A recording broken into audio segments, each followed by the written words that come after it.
going to talk about three groups of fungi. Saprobes are decomposing fungi. They make and release enzymes that break down complex molecules through hydrolysis into simpler molecules that they can eat or absorb. Most fungi are saprophytic. If we didn't have saprophytic fungi, we would drown in dead material. Plants, leaves, animals, insects, decomposing fungi take care of this for us. It's not all fun and games with fungi, though. Some fungi are parasitic. They take carbon away from photosynthesizing organisms to the plant's detriment. Here are two examples on this tree: a shelf fungus and a witch's broom. They have both been successful by tapping into the glucose produced by trees. Slightly and importantly different from parasitic are symbiotic fungi.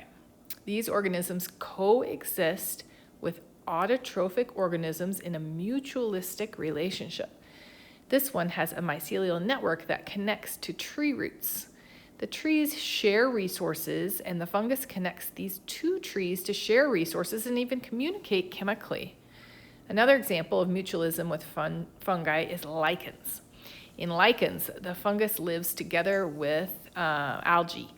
The alga photosynthesizes and turns CO2 into food, and the fungus provides structure, protection, water, and even nutrients.